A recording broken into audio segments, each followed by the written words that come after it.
bf80.org for more information. Many employers are still having a tough time finding the right people, and that includes the National Guard. Here's Casey Lund with a live report this morning. Hey, Casey. Hey, good morning, Steve. And speaking of earthquakes, speaking of all the natural disasters that Hawaii faces, the National Guard and the Air National Guard are so important for keeping our communities safe during those times. But as you mentioned, yeah, recruiting and retention has been a struggle, and not just here in Hawaii, but nationwide. About 7,500 is the loss. That when it takes into account the incoming soldiers and those that are leaving the Army National Guard. But Hawaii's actually doing pretty good. I want to bring on a couple of folks that work in the recruiting office for the Hawaii Army National Guard. Major Alan Tudela and Sergeant Major Scott Stimson. You guys actually hit 98% of your recruiting goal here locally and exceeded your retention goal, so congratulations are in order. But of course, it's still a struggle, I imagine. I want you, Major Tudela, to walk me through what the Army National Guard does, the difference between the Army National Guard and being active duty Army. Okay, great question. In regards to the Army National Guard, we're definitely different compared to our active duty counterparts. Within the Army National Guard, we have two mission sets.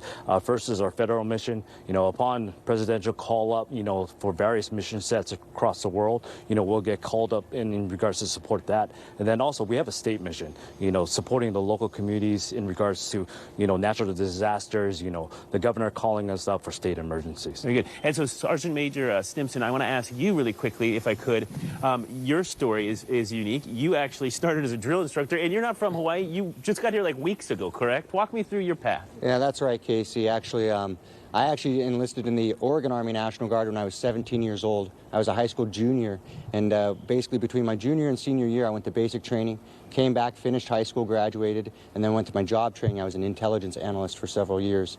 But the National Guard's provided me so many unique opportunities that even later I became a drill sergeant. We have an excellent program, the Recruit Sustainment Program, for those young men and women out there that are nervous about basic training. We actually have drill sergeants out there that give them exposure and get them prepared to go to Army basic training. That's awesome. And Major Tila, I want to ask you a question before we go about, I think that obviously a desire to serve, a desire to work hard, serve your country, that's all very important. But on top of that, holy smokes, the Army and Air National Guard offer some amazing benefits. Can you walk me through some of those? Yeah, the Army National Guard, just like our air counterparts, we have a lot of different benefits ranging from, educational to health care. And also, just opportunities to be able to do something that you normally just aren't able to do. Able to go to various other locations, get on-the-job training, and just being a part of our local communities. Very good, Major Tudela, Sergeant Major Scott Stimson. I want to thank you for your service. Thank you for being here, sharing a little bit about what you do and the opportunities, as well as their Air National Guard counterparts that we had on earlier. We're going to speak with them again coming up at 6:30. For now, Steve, we'll send things back to you. All right, thanks, Ian. Thank you, Casey. Excuse me. 6:11 right now. The aftermath of Hurricane Ian has brought even more hazards.